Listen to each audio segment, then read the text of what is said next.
Donc, je devais vous parler des thérapies actuelles et futures dans les pathologies mastocytaires.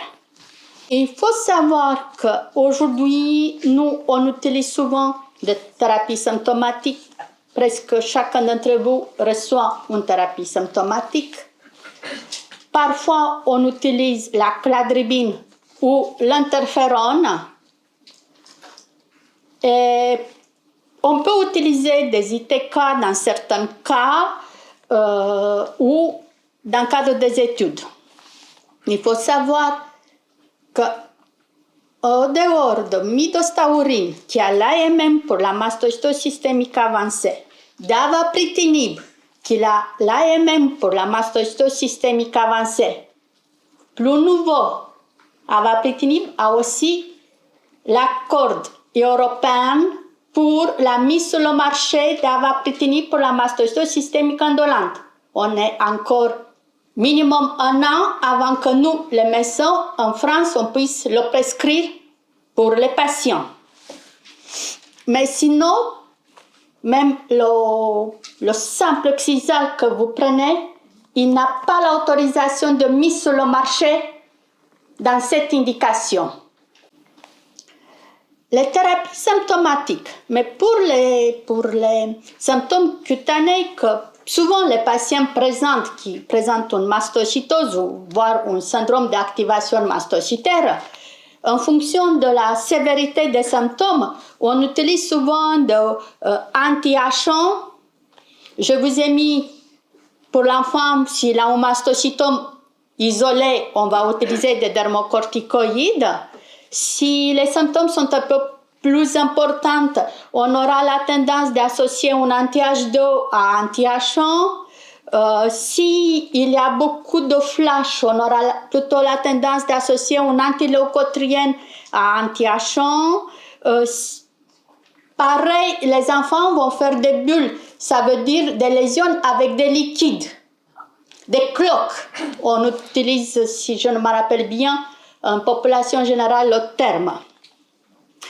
Et évidemment, on utilise également, si c'est un mastocytome isolé qui résiste à des dermocorticoïdes, on peut faire aussi l'exérèse. Vous savez tous qu'il existe souvent aussi des symptômes digestifs dans la mastocytose, que ce soit de diarrhée ou de douleur abdominale, de nausées. Il y a souvent ce type de symptômes. Souvent, s'ils sont légers, on va utiliser un anti-H2, un antihistaminique de type 2. Si en échange, ça devient beaucoup plus important, on va associer un anti-H1. Parfois, si on n'arrive pas, on va ajouter des chromoglycates. Et en extrême, on peut faire une association de corticoïdes qui sont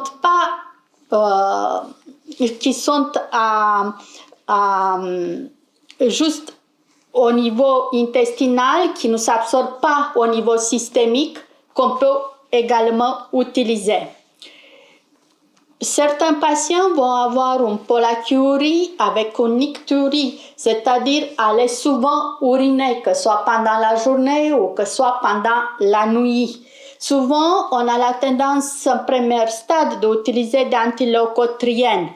Si les choses ne sont pas tout à fait bien contrôlées, on peut ajouter des chromoglycates de sodium. Dans l'anaphylaxie, souvent on fait des anti-H1 avec des antileucotriènes, et si les choses ne se passent pas parfaitement, on peut ajouter de omalizumab. Je vous dis la théorie. En pratique, si vous voulez, vous le savez encore mieux que moi, il y a beaucoup de variations de la présence d'anti-H2 sur le marché. Le chromoglycate n'existe plus sur la pharmacie française.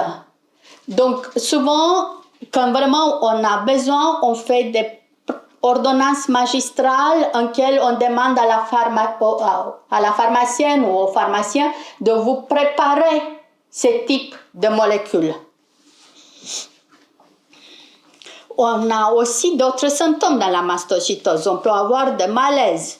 Souvent, quand un patient fait de malaise, on associe tout de suite des anti-H1 avec anti-H2 et si ça ne va pas, on va associer des antileucotriennes. Comme vous le savez, il peut y avoir des troubles de mémoire et de concentration et là, vous allez nous coller parce qu'on ne sait pas exactement quoi utiliser comme thérapie symptomatique pour entraîner une amélioration de ces symptômes. Vous allez voir que les thérapies qu'on a eues à l'étude et qu'on a encore à l'étude entraînent une amélioration aussi de ces symptômes. Jusque nos thérapies symptomatiques ne sont pas capables vraiment d'améliorer ces symptômes. Je peux regrouper sur cette diapositive aussi, en général, la thérapie de la mastocytose systémique.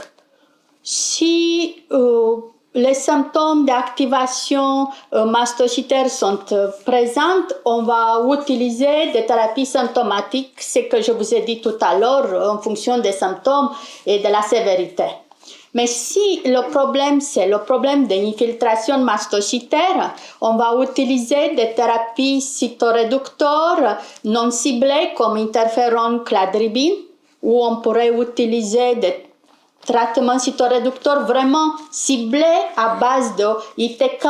Et là, on va avoir l'imatinib qui existe sur le marché depuis très longue date, mais qui malheureusement n'est pas efficace à la plupart des patients atteints de mastocytose systémique parce que c'est une thérapie qui marche juste si le patient n'est pas porteur de cette mutation. Et comme 94% des patients vont avoir cette mutation, ce n'est pas une thérapie très souvent utilisée. On a la midostaurine qui a l'AMM européenne depuis 2016 et qu'on peut vraiment le prescrire dans le cadre des pharmacies de ville depuis 2018 parce qu'auparavant on ne pouvait pas le prescrire parce que le prix en France n'était pas décidé et que le laboratoire a fait les démarches que les médecins puissent le prescrire en attendant que le prix soit accordé. Et évidemment, où on a l'avapritinib, pour que j'oublie pas, qui a l'AMM pour la mastocytose avancée, qui en théorie, d'ici dans 1-2 mois, on va pouvoir le prescrire pour les patients pour qu'ils vont à la pharmacie parce qu'il a un prix qui a été accordé. Mais il a aussi l'autorisation de mise sur le marché dans la mastocytose systémique indolente. Et là, ils sont au début des négociations de prix avec les autorités avant que nous, on puisse le prescrire. Donc, on n'attend pas cela avant 2025 pour qu'on puisse le prescrire et on ne sait pas encore si ce sera janvier ou juin 2025. Ensuite, on a les études cliniques dans lesquelles certains d'entre vous faites partie et on a l'allogreffe de moelle.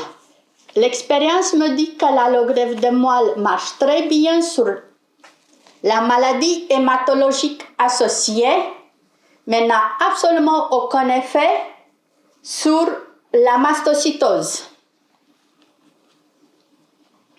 Mastocytose systémique avancée. Mais la première molécule qui est sortie sur le marché, comme je vous ai dit, c'est la midostaurine. Je vous ai dit à un moment donné que la classification a un peu modifié parce que comme elle était dédiée pour la mastocytose systémique avancée, qui regroupe les 3 formes agressives associées à une autre hémopathie ou la leucémie à mastocytes, c'est cette molécule qui, on l'appelait PKC412 ou la midostaurine. Et donc, comme vous pouvez remarquer sur le diapo à droite, il existe une très bonne amélioration de la mastocytose. Le petit problème, c'est la tolérance.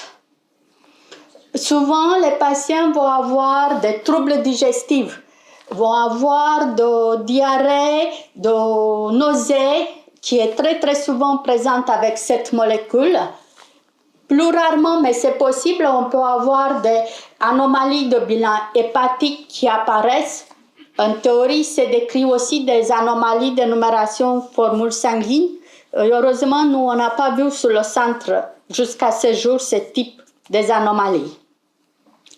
Quand avapritinib a commencé à avoir l'AMM dans cette indication de mastocytose systémique avancée, évidemment, ils ont fait des études pour arriver à être sur le marché, mais ils ont fait aussi des comparaisons indirectes, on appelle cela, parce que ça veut dire que ce n'était pas une comparaison tête à tête dans le cadre d'une étude, c'était sur des résultats publiés et comparables avec des résultats publiés sur notre molécule, et ils comparent. Et donc là, comme vous pouvez remarquer, on dit ça que c'est une courbe de survie, parce que toute trait, non, vous ne le voyez pas, vous voyez que les courbes décroissent.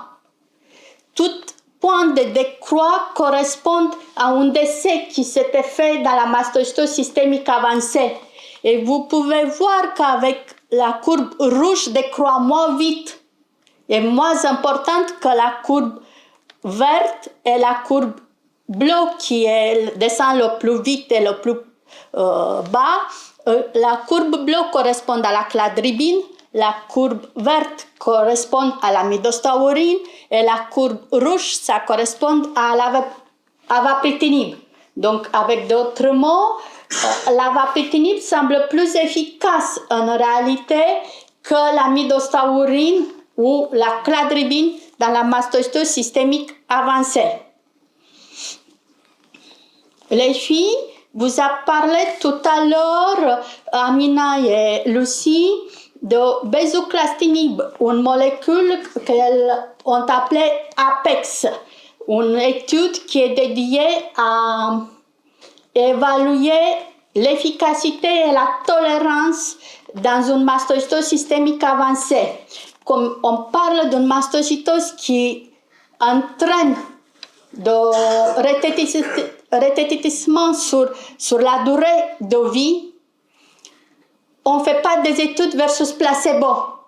On fait que des études ouvertes, en lesquelles tout le monde reçoit la molécule active. Après, comme c'est dans le cadre d'une étude, pour identifier la dose idéale, je répète, avec le maximum d'efficacité et le minimum des effets indésirables, ils vont utiliser des doses un peu différentes pour pouvoir l'identifier.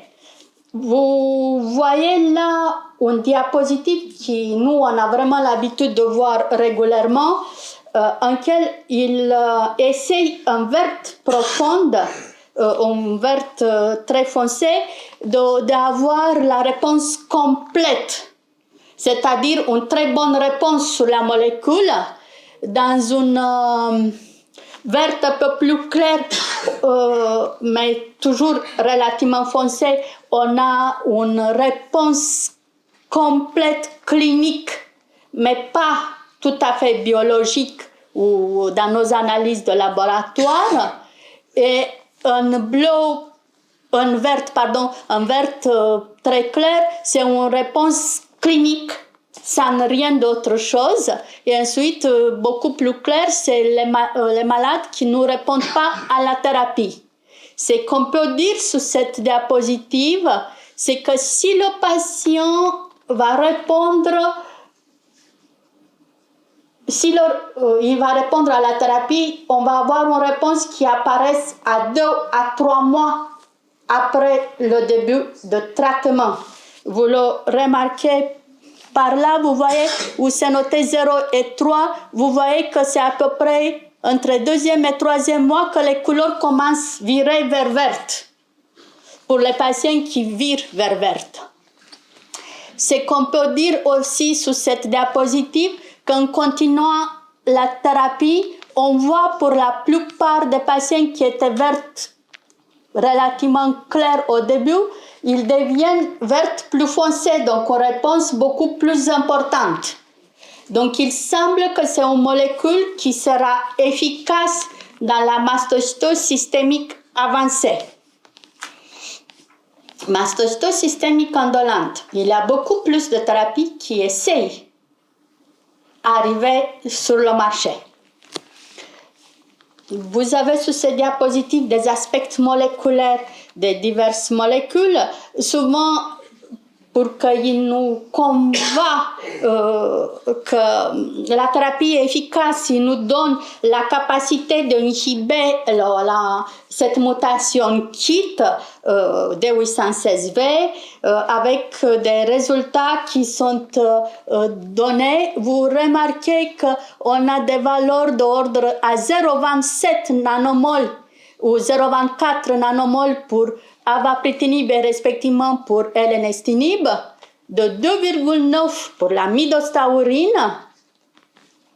En ce qui concerne le masitinib, on est à plus de 1000 nanomoles, et en ce qui concerne l'imatinib, on est à 8150 nanomoles. Donc, des valeurs beaucoup plus importantes. En ce qui concerne le bezuclastinib, je n'ai pas vraiment de données qui me permettent d'affirmer leur capacité d'inhiber la mutation de 816V. En réalité, j'ai certaines données, mais ce ne sont pas comparables. Avapritinib. Mais avapritinib, comme je vous disais, il a l'AMM. Il a l'AMM aux États-Unis, accordé par FDA. Il a l'AMM en Europe, accordé par l'Agence européenne de médicaments. On ne peut pas le prescrire en France parce qu'il faut que la commission de transparence se prononce et qu'on a un prix bien dédié. Mais comme vous pouvez voir sur cette diapositive,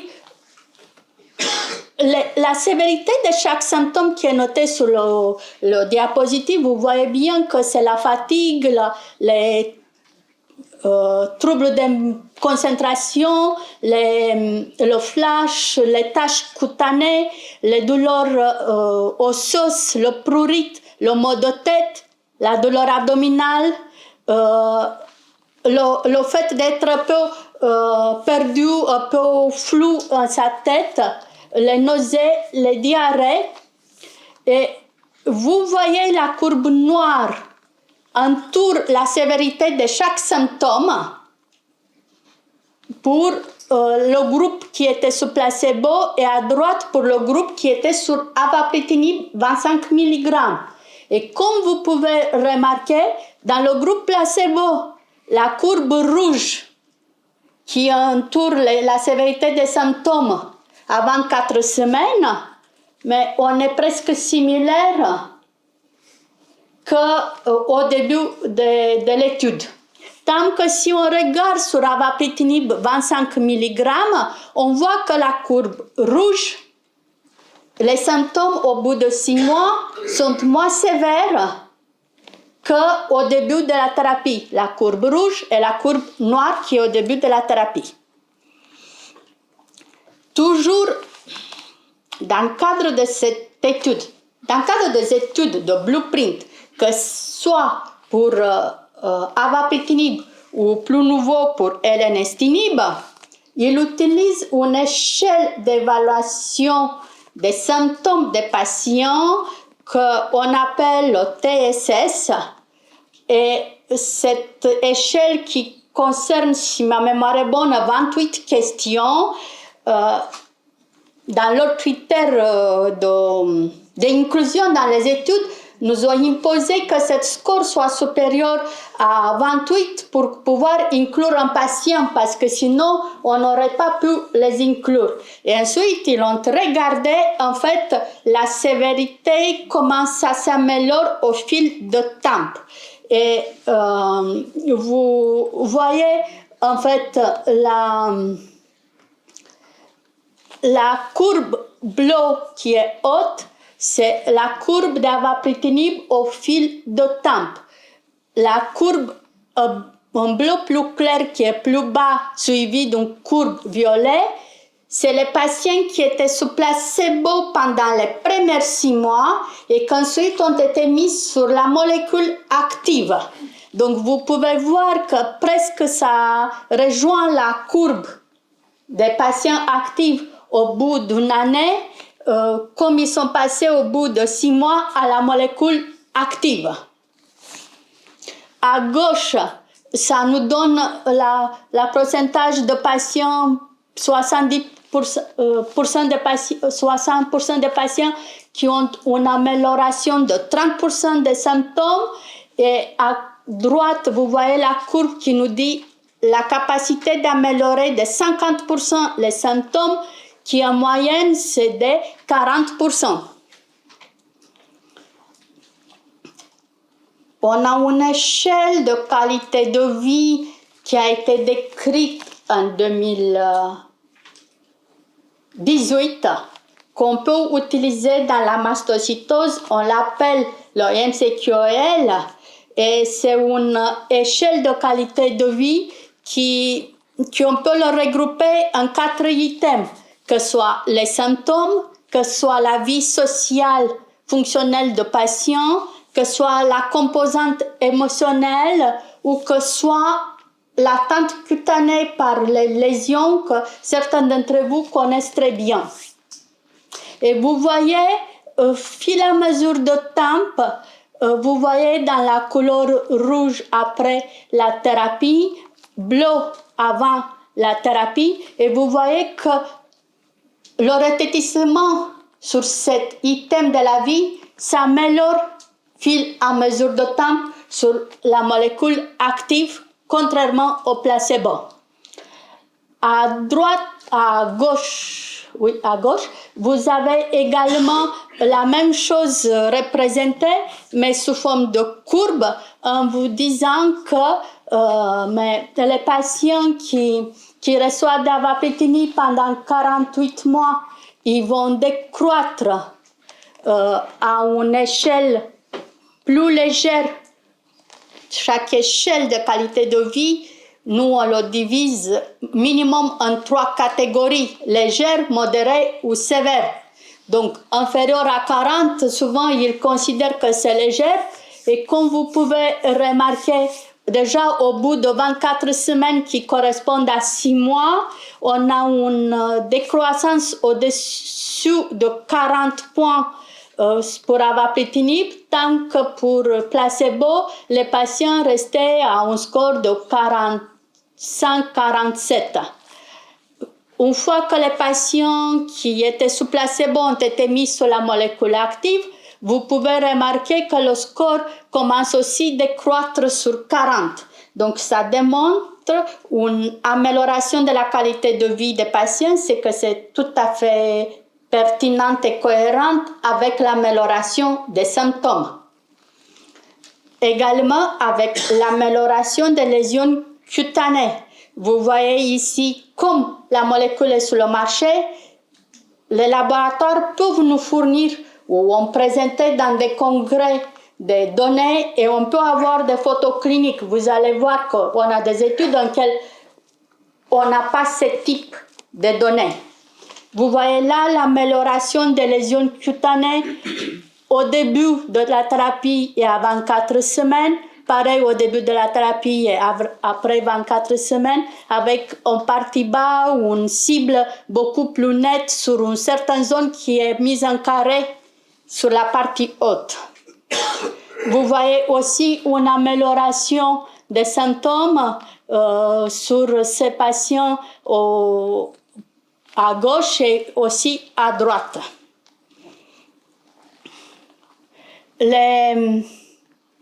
Cette amélioration visuelle des lésions se traduit par une réduction du nombre de mastocytes dans la peau.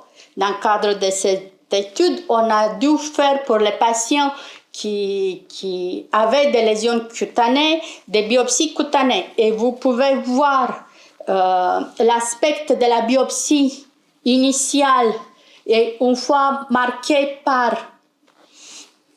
On n'a pas rentré dans le détail, mais en histologie, on a la possibilité de marquer les mastocytes avec des anticorps qui sont fixés sur ce récepteur KIT. On appelle ça le marquage avec KIT ou avec CD117.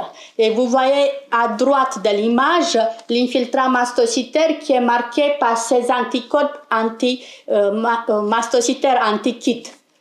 Plus bas, vous voyez l'aspect de cet infiltrat qui était noté dans la partie haute, qui quasi disparaît dans l'histologie normale, c'est que c'est confirmé par le marquage anti-KIT, anti-CD117, en bas à gauche complètement. En ce qui concerne la tolérance d'avapritinib dans la mastocytose systémique indolente, on sait que 95% des patients sont restés dans l'étude et qu'absolument aucun patient qui a quitté l'étude n'est pas en raison d'un effet indésirable. Ces études, comme la boîte américaine, se font aussi aux États-Unis. Les États-Unis, contrairement à la France, bien que ça peut apparaître aussi dans la France, les patients changent régulièrement de région. Et il est possible que le patient a été inclus, par exemple, dans un centre de New York, il est passé en Californie, et donc il a quitté l'étude parce qu'il a déménagé. Mais quoi qu'il soit, même s'il a arrêté pour d'autres raisons, n'était pas en raison d'effets indésirables. Il le précise très bien qu'il n'a pas eu vraiment d'effets indésirables graves sévères, supérieurs à 3, à la dose de 25 mg de médicaments par jour. Donc c'est une thérapie qui semble être efficace. Je n'ai pas eu là de diapositives mises sur les divers symptômes, mais si on regarde, on a des diapositives aussi sur ce sujet-là, si on regarde les divers symptômes et leur degré d'amélioration sur avapritinib, on va voir une amélioration, y compris des symptômes neurocognitifs, que ce soit des troubles de mémoire, de concentration, avec cette molécule, contrairement à ce que je vous disais au début, du point de vue symptomatique, on ne sait pas quoi prescrire à un patient qui a ce type de symptômes. Elenestinib, c'est toujours la même boîte qui développe cette molécule, qui vont dire que c'est un peu plus ciblé sur la mutation KIT. Et en même temps, je sens qu'ils ont un peu de mal à savoir comment ils vont gérer, parce qu'ils vont avoir 2 molécules sur le marché. Et comment ils vont gérer? C'est là. Je pense que ni eux ne savent pas exactement, et donc juste pour saisir que c'est un peu compliqué en soi, le marketing de la boîte a un peu de mal à voir comment ils vont gérer ça à un moment donné. Mais malgré ça, cette molécule existe. Ils ont démarré déjà les études avec une partie 1 de l'étude en laquelle pareil, on a utilisé le score TSS parce que c'est leur façon de faire les études. Et donc là, concrètement, on attend l'ouverture de la part 2 qui, pour le moment, n'est pas prévue selon le bruit de couloir, parce qu'il existe de bruit de couloir. Il sera mis en place plutôt fin de l'année 2024. C'est bientôt, mais bon, je vous précise que si aujourd'hui un patient va venir me dire « je veux rentrer dans une étude de blueprint », je ne pourrai pas l'inclure. Pourquoi? Parce que l'étude avapritinib est clôturée, ils l'ont l'AMM. Ça veut dire qu'on ne peut plus inclure des patients dans cette étude. On continue le suivi des patients qui sont mis dans cette étude, mais on ne peut pas inclure de nouveaux patients. Elenestinib, la partie 1, c'est fini. On continue le suivi des patients qui ont été inclus dans cette partie, mais on ne peut pas inclure pour le moment de nouveaux patients parce que la partie 2 n'est pas ouverte dans le centre. C'est pour ça que je vous précise que ce sera plutôt fin 2024. Cette molécule, comme elle est beaucoup plus récente et comme même le laboratoire ne sait pas exactement comment gérer ça avec l'avapritinib, mais on a quand même au bout de 12 semaines l'amélioration des symptômes avec elenestinib. Et vous voyez qu'ils ont utilisé placebo à gauche en grise, qui améliore de 22,2 points le score. L'elenestinib 25 qui améliore, c'est un pourcentage, c'est pas un point, de 28,5% à 25 mg. Le score aux 12 semaines, la dose de 50 mg améliore à 31,8% pour que la dose de 100 mg améliore de 33,6% les symptômes. Donc, pour le moment, ils ne savent pas sur quelle dose rester parce que, comme vous remarquez, ils n'ont pas testé la dose de 75 mg et ils se posent la question, est-ce que 75 mg ne fera pas pareil comme 100 mg ou non? Donc, ils sont un peu en train de regarder ça. Toujours à 12 semaines, dans les mastocytoses, comme vous le savez, on a une tritase sérique qui est augmentée.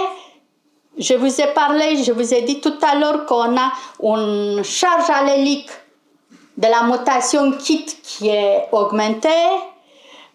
Et sur la biopsie ostomédulaire, on identifie une autre des amas faites par les mastocytes. C'est les critères de biologie qu'ils utilisent pour montrer si la molécule est effective ou non. Et comme vous pouvez remarquer, la dose de 50 mg et de 100 mg est quand même plus efficace que le reste de thérapie à la dose de 25 mg au placebo. Quoi qu'il soit, les critères qu'ils ont choisis, c'est la tryptase à gauche, c'est la charge allélique D816V milieu et c'est le nombre des amas mis en évidence dans la moelle au dernier schéma.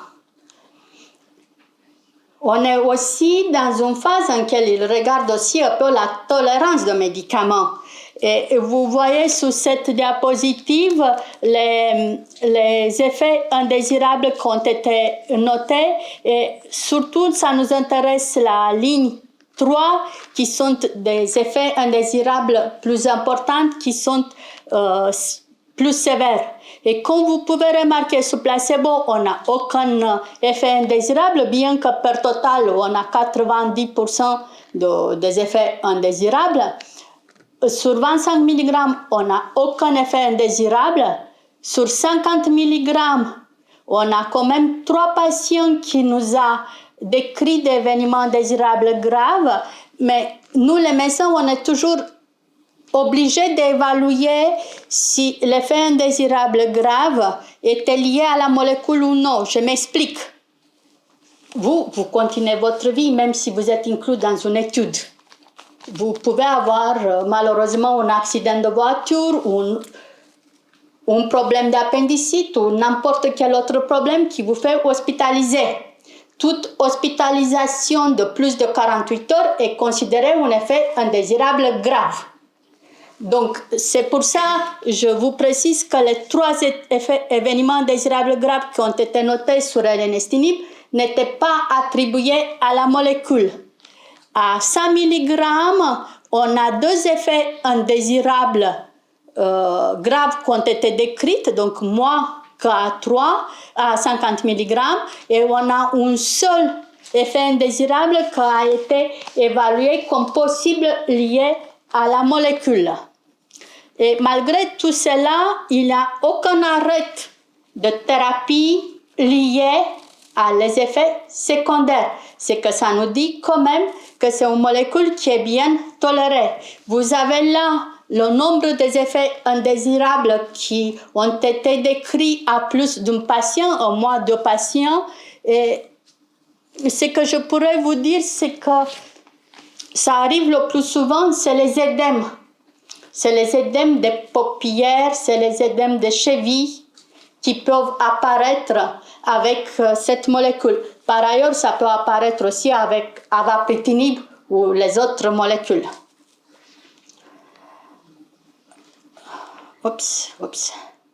Bezuclastinib, pour la mastocytose systémique indolente. Mais pareil comme pour l'elenestinib, on a des données assez précoces, à 12 semaines de thérapie, avec une autre échelle pour évaluer la sévérité des symptômes des patients, parce que c'est une autre boîte, donc il utilise une autre échelle. Mais vous pouvez remarquer sur le schéma mis ici à votre gauche, en réalité, c'est que la courbe grise, c'est le placebo. La courbe verte claire, c'est le bezuclastinib à 100 mg. Et la courbe verte foncée, c'est bezuclastinib à 150 mg par jour. Et vous pouvez remarquer qu'au bout de 12 semaines, on a une amélioration from baseline mean de 25 points sur cette échelle par rapport à initiale, et on est à moins 12,5 points si on est à une dose de 100 mg de bezuclastinib. Ce placebo, il avait à peu près 8 points baissés au bout de 12 semaines. Pareil, on aime bien ce type de diagramme avec... on l'appelle aussi d'araignée parce que ça ressemble un peu à ce qui font les araignées. Et vous voyez à gauche, ce placebo, la courbe rouge est presque similaire à la courbe noire, qui est la courbe initiale. Tant que sur bezuclastinib 100 mg, il nous donne les résultats, vous pouvez remarquer que les symptômes, la courbe rouge, est beaucoup plus petite que la courbe noire. Ça veut dire que les symptômes sont bien améliorés. Ça améliore, en améliorant les symptômes, ça améliore logiquement aussi la qualité de vie. Vous voyez là les patients qui baissent sur l'échelle à 40 points, avec une baisse jusqu'à 25 points sur 150 mg et 35 points pour 100 mg par jour. Et vous voyez sur les 4 items qui ont été décrits dans le cadre de cette échelle qu'on appelle le MCQOL, vous voyez l'amélioration. Sur le vert, c'est le bezuclastinib, sur grise, c'est le placebo, et vous voyez le degré de baisse sur divers items pour les patients sous bezuclastinib contre placebo. Ça nous intéresse également la tolérance au bout de 12 semaines. Et quand on regarde sur cette diapositive, on n'a pas des événements indésirables graves, mais on a une modification de couleur des cheveux, de poils. Il peut devenir blanche. Et je remarque qu'ils ont eu 3 patients à 100 mg et 7 patients à 150 mg qui ont eu une modification des couleurs des cheveux ou des poils. Masitinib, c'est que quelqu'un demandait tout à l'heure, mais masitinib est porté par le laboratoire AB Science. Ils ont fait une étude de phase 3 qui a dû être publiée les années 2018, donc qui a dû se faire les années 2015-2018. Ils ont publié les données, même dans une revue à haute résonance, mais les autorités sur le marché ont dit non. Votre étude est biaisée, n'est pas correctement portée. Il va falloir refaire une autre étude de phase 3 si vous voulez arriver sur le marché. Donc,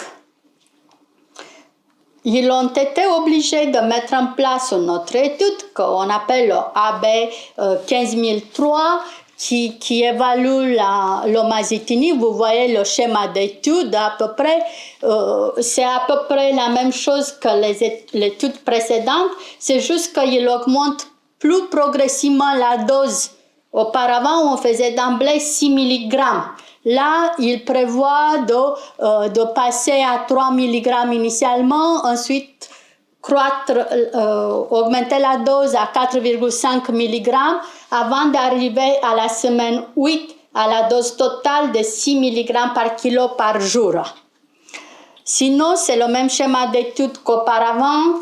Le patient qui est inclus, s'il répond bien qu'il soit sur la molécule active ou sous placebo, restera sur le même type de la molécule, mais il aura la possibilité d'avoir une extension dans le temps. En ce qui concerne cette nouvelle étude, il a été mise en place en 2021 et on s'était retrouvé mi-2023, juillet-août 2023, qu'ils ont arrêté les inclusions. Le problème qui était survenu, c'est que les autorités se sont rendues compte que cette molécule peut nous donner des anomalies hépatiques. Et donc, dans ce contexte, ils ont mis stop à les inclusions dans l'étude. Et après la négociation de laboratoire avec les autorités, ils ont ajouté d'autres critères d'exclusion des patients de l'étude et une surveillance beaucoup plus étroite de bilan hépatique afin de pouvoir remettre cela en place. Et cela a été réouvert à peu près il y a 8 semaines en France. Je ne vous ai pas mis, mais on a aussi une étude qui est dédiée au syndrome d'activation mastocytaire idiopathique. Les filles vous ont parlé, c'est AB 2006 si ma mémoire est bonne. Et ça me gêne un peu à moi parce que dans le cadre de cette étude, il est prévu d'inclure des patients avec des critères d'inclusion, mais il est prévu qu'au bout de 6 mois, on arrête. Et que là, les patients peuvent, pas brutalement, progressivement aggraver les symptômes. Donc, oui, après, ce que je dis pour les patients qui ont les critères d'inclusion, qu'on leur présente ouvertement les données et qu'ils choisissent. Je ne sais rien, peut-être qu'un patient va me dire, mais moi, je préfère avoir 6 mois de tranquillité si je peux, même si je sais qu'après je vais rechuter. Je respecterai sa volonté. Mais je pense que la plupart des patients vont choisir de ne pas intégrer une étude en laquelle il sait qu'au bout de 6 mois, quoi qu'il soit sa réponse, ça peut être plus tôt. On a eu des patients qui ont dû arrêter plus tôt, surtout en raison des anomalies hépatiques. Là, on n'a pas le choix. C'est le bénéfice vis-à-vis des risques qui existent. Et donc là, on ne va pas reprendre la thérapie, même si la patiente a rechuté plus ou moins les symptômes. Mais pour un patient qui répond correctement et qui le tolère très bien, on n'a aucune possibilité de le continuer au-delà de 6 mois. Donc, chaque patient va choisir pour soi-même et qui va dire, oui, je veux bien 6 mois de thérapie, avoir 6 mois de paix si je peux, mais je pense que la plupart vont choisir de ne pas intégrer une telle étude qui, au bout de 6 mois, quoi qu'il soit le degré d'amélioration, on va devoir arrêter la molécule. Donc, si je dois conclure les thérapies futures dans la mastocytose, je pense que dans les 5 prochaines années, déjà, on attend pour l'année prochaine à l'avapritinib pour la prescription en France. Mais il a l'AMM européenne, il a l'AMM aux États-Unis. Je parle de la mastocytose systémique indolente. Dans l'avancée, on va pouvoir le prescrire pour que les patients vont en ville le prendre. Mais je pense que d'ici dans 5 ans, l'Enestinib va sortir aussi sur le marché. Je suppose que le Bezuclastinib va sortir aussi sur le marché. Je ne suis pas sûre que Masitinib va sortir sur le marché, mais je ne sais rien, peut-être qu'il va sortir aussi. Donc, il y aura un certain nombre de molécules qui vont nous permettre de traiter les patients attend que ce soit de la mastocytose avancée, que ce soit la mastocytose indolente. Là, je sépare indolente, y compris la mastocytose uniquement médullaire ou la mastocytose borderline. La question se pose sur les SAMA. Pour les SAMA clonales, si vous vous rappelez de ce schéma d'étude, ce que je ne vous ai pas dit, c'est là, quand on va commencer la partie 2, on aura la possibilité d'inclure aussi des patients qui ont un SAMA clonal, c'est-à-dire un syndrome d'activation mastocytaire clonale, y compris les patients qui ont une atteinte cutanée de mastocytose.